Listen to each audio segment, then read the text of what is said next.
กะสบายดีพี่น้อง FC ทางฝั่งไทยฝั่งลาวและทางต่างประเทศเด้อมื้อนี้กะพบกันกับสาวไทยอีกแล้วพี่น้องสาวไทยหันมานะมาลินนะแม่นะพี่น้องมื้อนี้อากาศสิ้นเย็นเมื่อวานนี้ฮ้อนแท้ฮ้อนว่าแต่ว่ามามื้อนี้เพิ่นว่าตื่นเช้ามาเพิ่นว่าล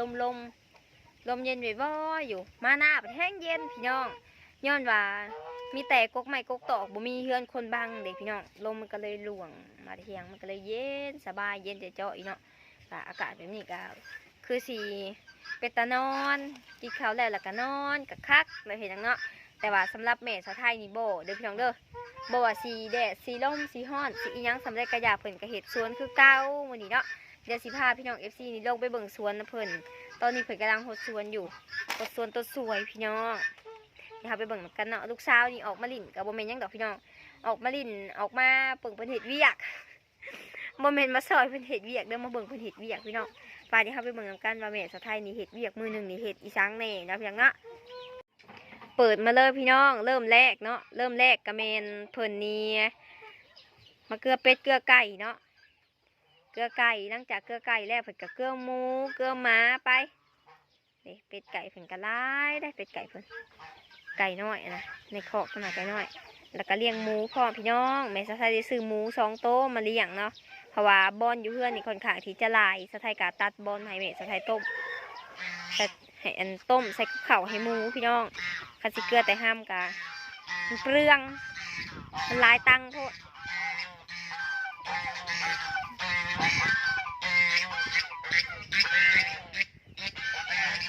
ได้ยินแต่เสียงห่านพูนพี่น้องสวนสะไทยทางพูนเนาะสวนแม่สะไทยดอกอยู่ทางพูนเนาะสวนเพิ่นเนาะพี่น้องเดี๋ยวสิลงไปเบิ่งน้ำกันตอนสวยกางัวนี่กาสิร้ายแน่แถวนานี่แต่กับบ่เป็นยังเนาะพี่น้องเพราะว่าหัวเฮานี่เห็ดค่อนข้างที่จะแหน่ตะหนางัวมันกับบ่บุคันเฮาบ่ใครหัวให้งัวเขาเนาะมันกับบ่เบิดพักกะงัวควายไปกามากินหญ้าตามห้องน้ำเนาะเด้ห้องจะคลองน้ำสิเด้ห่วยห้องคลองบึงแบบมันมีน้ำขังแล้วมันกะหญ้ากะสุ่มๆในนั้นเนาะมันกะหญ้ากะเกิดพี่น้องหญ้ามันกะ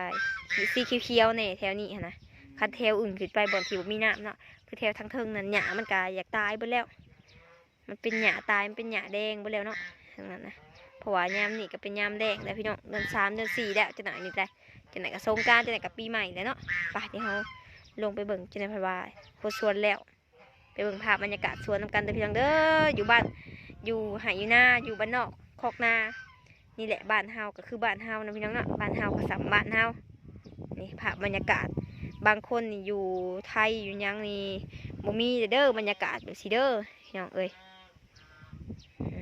ขอกเป็ดขอกไก่แบบห่างๆสิยากเด้อสิมีแบบนี้ค่ะอยู่ในเมืองหาเบิ่งบ่ได้เด้อพี่น้องแบบนี้เด้อมาเบิ่งอยู่คลิปชาวไทยพี่เด้อคลิปบ้านนอก ลมเย็นบ่อยๆสำยามหนาวพี่น้องคือสิเป็นคนสิโต๊กแหละพายุสีมาแหละได้ยินข่าวเนาะทางโทรทัศน์จังนี่แหละเหมือนฝนตกเป็นบางส่วนฝนตกอยู่ห่างอยู่นี่เปอร์เซ็นต์จะเปอร์เซ็นต์สิกับข่อยตกดอกพินาชาวไทยนะ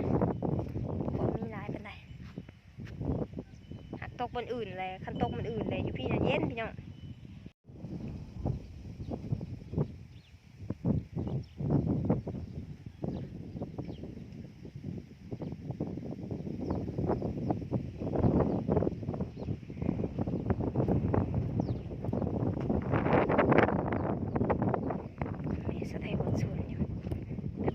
สวนเนาะ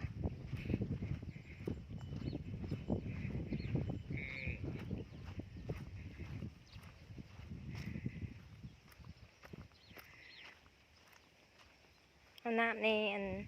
ห่วยนี่แหละพี่น้องหดน้ำประปามันบ่แห้ง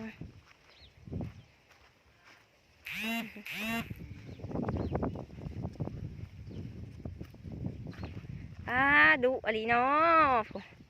เครื่องปลูกของพังพี่น้องเอ้ยบริอึดผู้เป็นหมากไปแล้วได้กินหมากไปแล้วนี่ซุปเลยมักเล่นเบียดผักสลัดหอมป้อมพี่น้องหอมรวมหอมเสริม ทางสายดอกไม้ก็มีป้าโถ คักขนาดสุดเป็นการใส่เกลือโบกใส่เกลือโบกใส่สินพร้อม ป้าพี่น้องจะสุกเบิดพุ่นนะสุกไวอะไรสุกจนกินบ่ทันพุ่นแล้วหมักเด่นยามนี่เนาะพดส่วนตอนเช้ามาเด้อพี่น้องเอ้ยป้าสวนไปกับกงกวงนะเพิ่นจะปลูกพอได้กินวะพอได้กินชงไหหน้าพุ่นน่ะนี่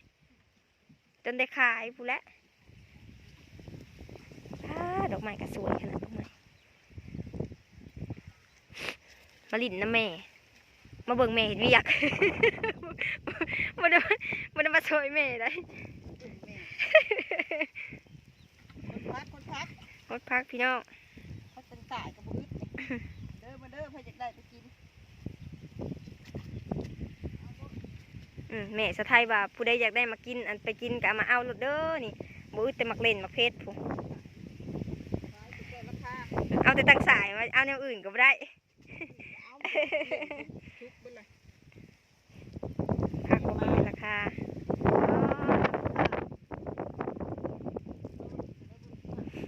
โล1,15,000 กีบพี่น้องอยู่ลาวนี่ตั้งสายนี่อยู่ไทยจักเอิ้นว่าเสียงดอกบ่ฮู้เนาะฮู้แต่ว่าอยู่ลาวนี่มันตั้งสายโล1,15,000ยังหลายอยู่ส่วนนี้พุ่นละจักหน่อยพุ่นละสลัดกับปีใหม่พุ่นละถ่ายเดือนหน้าจักหน่อยก็เริ่มแล้วผูกแขนแล้วก็มีแต่ยำสลัดแล้วบัดนี้ผักหอมปอบ้ามะเขือไปก็ออกแล้วได้พี่น้องเอ้ยสดๆจากสวนเลยกำลังดอกมะเพชรเพิ่นก็ออกแล้วพี่น้อง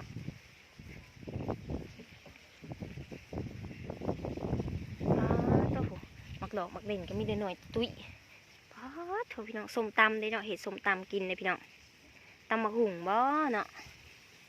โอ้กมกเพชรเพื่อกระตังทะเลกกอ้อยก็ยังมีพี่น้องเอ้ยเสียแต่ว่าสาวไทยนั้นยังเป็นไออยู่ปุษสิฮักกินสลับ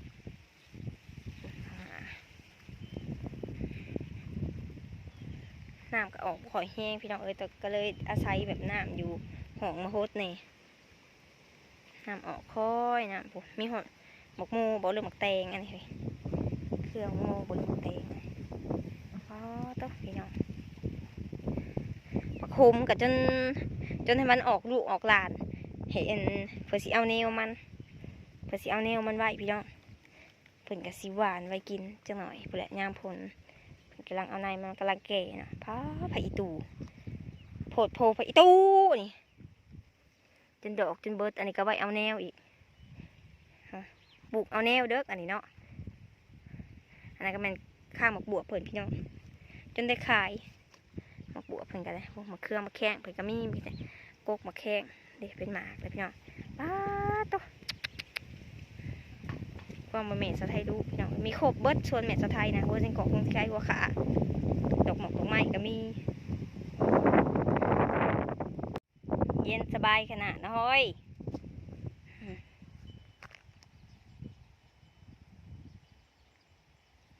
อันนี้แม่น้องเพิ่นโจกใหม่พี่น้อง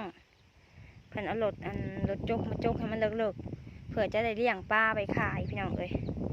ให้มันเป็นอาชีพเสริมเนาะเลี้ยงไว้กินไว้ขายนะพี่น้องเหลือจากกินกับขายเนาะอันนี้มันกกหักยาเด้อพี่น้องเด้อนี่ฮะจักดีพี่สังบุดีบ่หวานบอกเพิ่นว่าเพิ่นไปเอาอยู่ป่ามาปลูกพี่น้องเอ้ย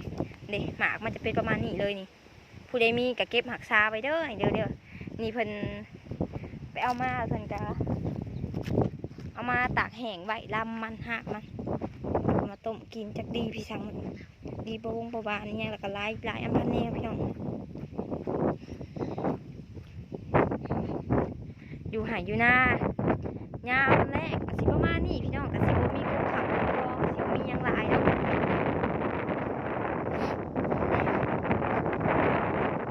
สไทยเองเศร้าเป็นวัดเลย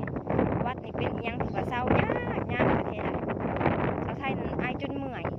ไอจนใส่อยากรุด ไอจนท้องบิดไปบิดมาไอจนสะเทือนปัญหากายกระดักกระเดาไอมันกำลังมาวู้มันลงมากินน้ำเลยแถวหัวมันยังมีน้ำอยู่ดิพี่น้องลงมากินหญ้าแถวนี้แล้วกินน้ำ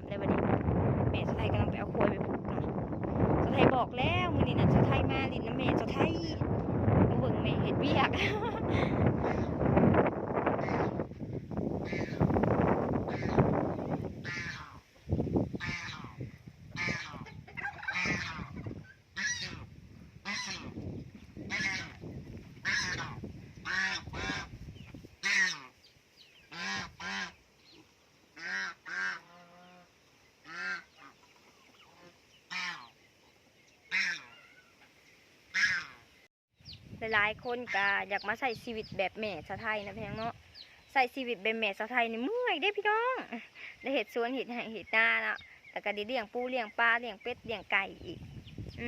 ผู้ใดที่บ่ยานความลำบากกามาอยู่น้ำได้ พยานความลำบากก็ต้องไปหาผู้เขาเลยรวยเนาะพี่น้องเนาะสาวไทยนั่นพออยู่พอกินย้อนพ่อย้อนแม่เห็ดเวียกนั่นแหละพี่น้องเด็กอยากกินไก่ก็มีในคอกอยากกินผักก็มีในสวนเนาะอยากกินจีดอกจิหลีอีหยังหอยปูป้ากับผู้แหละยองผู้แหละอยากกินกบกินเขียดกะไปคุดอ้ำกันดูเนาะพี่น้องเอ้ยอยู่บ้านเฮากับแบบนี้แล้วเดี๋ยวสถานที่พาไปเบิ่งความเพิ่นดู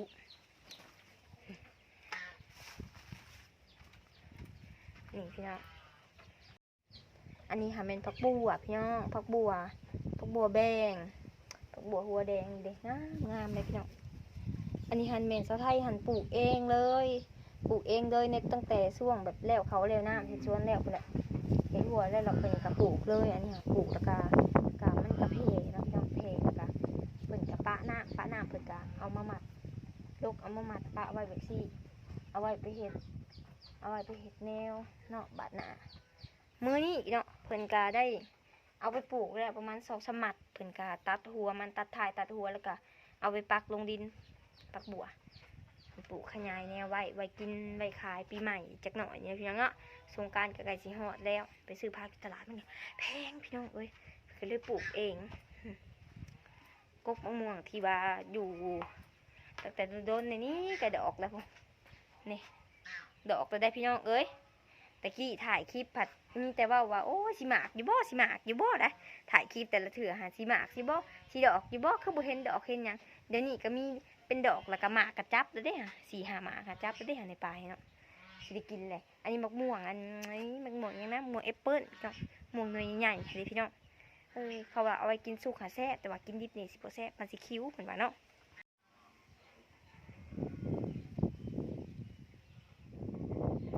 เจ็บบ่ไข่สุขภาพแข็งแรงนี่มันเป็นลาภอันประเสริฐของชีวิตแล้วนะเพียงเนาะถึงสิถูกก็ยังมีเหือมีแหงหาอยู่หากินหาเงินหาคำได้นะนี่พี่น้องอยู่แบบนี้สะไทยก็ดีใจพ่อแม่ได้อยู่แบบสบายอกสบายใจแล้วอยากเห็ดยังเราก็เห็ดตามใจของเราเนาะแล้วอยากปลูกผักปลูกหญ้าเลี้ยงเป็ดเลี้ยงไก่ก็สุดแล้วแต่เราความว่าเราหมักพี่น้องเพราะว่ามันก็เป็นวิธีชีวิตแล้วก็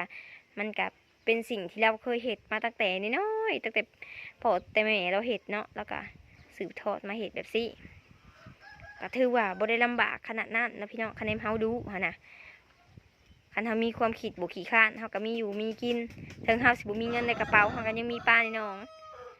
มีนาเห็ดเขากินนะพี่น้องความว่าแม่สะไทยดุค่ะว่าสะไทยดุได้ครึ่งหนึ่งเขาสะแม่สะไทยนี่สะไทยเองก็คือสิรวยเลยแหละ เสียแต่บ่ดุเนาะบ่ได้ครึ่งหนึ่งของแม่สะไทยซ้ำความถูกค่ะพี่น้องเอ้ยผู้ความระดุค่ะตะกี้หันพ่อสะไทยหันโซก็มีแต่แม่สะไทยปลูกพักเลี้ยงลูก4 คนเผื่อสีใหญ่พี่น้องเอ้ยพ่อสะไทยกาโซตั้งแต่สะไทยยังน้อยผู้แหละตั้งยังบ่ได้ฮู้จักควมเป็นพญาติโลคาพญาติตัวเองพี่น้องตอนนี้ก็พ่อสะไทยก็ได้เสียชีวิตแล้วก็มีแต่แม่สะไทยเป็นรักเป็นแหล่งแล้วก็อยู่หาอยู่หน้าเห็ดสวนเราก็ได้อ้อมแอมในเทียงก็มีแต่คงอยู่คงกินกกหมักหกหมักหุงนะพี่น้องกกหมอกกกไม้ดอกหมอกดอกไม้มีข้าวเบิดพี่น้องเอ้ยย้ำฝนก็ได้กินหมักมังกรนะกะความว่าเราดูพี่น้องผู้หญิงเราเป็นผู้หญิงแต่แท้เรายังเห็ดได้ครบเบิดทุกอย่างเลย คุดสวนเราไปคุดเองเด้พี่น้องลาวคนดูปัดได้ลูกขี้ขาดคือสะไทย งัวกับห้องเลยอยากกินน้ำนะ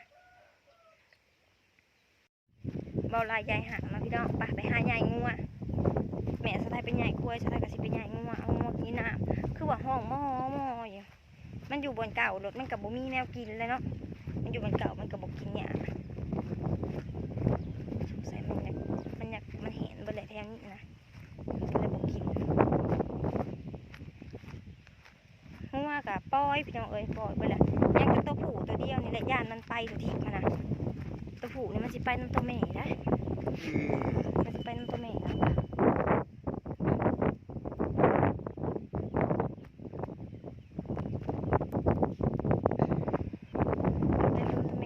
ตัวที่พี่น้องเอ้ย ตัวแม่กับลูกมันกะเพิ่นกะปล่อยมันเอามันลงกินน้ำซะก่อนเนาะลงกินน้ำซะก่อนแล้วก็เอาไปผูกบอนห่มเพราะว่าช่วงนี้มันแดดแห้งมันก็คือโค่นพี่น้องตากแดดแล้วมันก็ฮ้อนกันน้ำมันก็ไร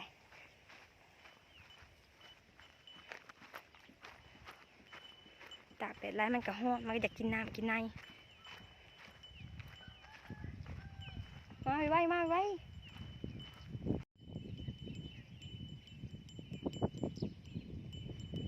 ดูว่ามันยังบ่ทันได้อยากน้ำบอก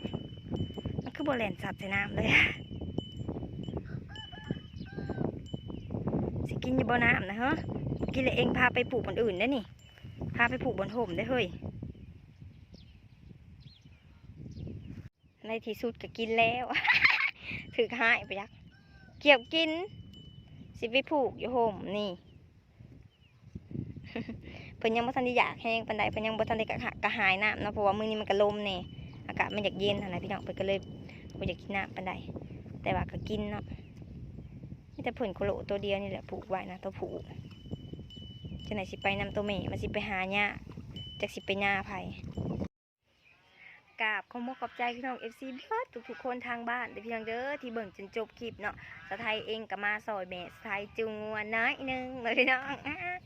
มาลิ่นอยู่หน้าบรรยากาศเย็นๆนะพี่น้องรถมาเถื่ออยู่เพื่อนกะไปคลายเครื่องไปเลาะคลายม่วงพี่น้อง FC บางฐานเนาะเพิ่นกะอยากซื้อซอยสะไทยพี่น้องกะติดต่อทางไลน์เด้อพี่น้องเด้อนี่เลยเนาะไลน์สะไทยแปะไว้ทางเทิงทุกคนสแกนข่าวได้เลยบ่ซ่อนกะจำลิงก์ที่สะไทยปะไว้ทางหลุมคอมเมนต์ได้เด้อพี่น้องเด้อผู้ใดที่อยากซื้อซอยสะไทยกะขอขอบใจล่วงหน้าหลายๆนะพี่น้องเนาะมันกะเป็นเงินบ่ได้รวมบ่ได้หลายดอกแต่ว่ามันกะหลายสำหรับสะไทยเลยเพราะว่ามือหนึ่งสิขายเครื่องได้นี่มันเป็นง่ายๆพี่น้องเงินทุกมือนี้มันหายากเนาะขอบใจหลายๆอย่างใดก็ตามนะพี่น้อง FC บางคนก็คอมเมนต์เป็นห่วงเป็นใยแล้วก็คอมเมนต์ให้กำลังใจสะไทยมาตลอดเนาะขอบใจหลายๆเนาะขอให้อายุมั่นคนยืนค้าขายเฮงๆมันมาเนาะเงินไหลมาทองไหลมาเด้อพี่น้องเด้อเนาะแล้วก็ช่วงนี้ก็สะไทยนี่ก็บ่ได้ขายมะม่วงเลยพี่น้องสิขายมะม่วงธรรมชาติเอาส่วนมะม่วงกรอบนี้สะไทยก็สิได้ขายช่วงที่ว่ามันอึดเนาะพี่น้องช่วงนี้อยู่บ้านเขาเองอยู่ลาวเขานี่มันก็กกมะม่วงหลายบอลได้ก็หลายเนาะมันก็เลยมะม่วงที่นำเขามันก็บ่ได้ขายพี่น้องเขาก็กินมะม่วงบ้านเฮาเนาะสะไทยก็ไปหาเลาะซื้อมะม่วงบ้านเฮาแล้วก็มาขายเองพี่น้องกินกำไรเล็กๆน้อยๆ5 บาท10 บาทก็เอาเนาะพี่น้องในรายการชีวิตก็ต้องสู้ต่อไปขอบใจทุกคนที่ให้โอกาสสะไทยได้มีโอกาสได้มาถ่ายคลิป FC แล้วกันมีโอกาสได้เห็นพี่น้อง FC คอมเมนต์ FC อย่างเนาะคันบ่ได้เบิดทุกคนก็ยอดไลค์ยอดแชร์สะไทยมันก็บ่ขึ้นนั่นแหละเนาะสำหรับคลิปนี้สะไทยที่ได้จากลาพี่น้อง FC ไปก่อนเด้อมื้อหน้ามาพบกันใหม่ในคลิปหน้าอย่าลืมกดไลค์กดแชร์กดติดตามสะไทยไว้ผู้ใดที่เป็นคนที่ยังบ่ทันได้กดติดตามเนาะก็กดติดตามสะไทยไว้แน่แล้วก็ขอบ่ให้ข้ามโฆษณาเนาะเพื่อสร้างรายได้ให้เกียรติสะไทยเด้อพี่น้องเด้อขอบใจหลายๆบ๊ายบาย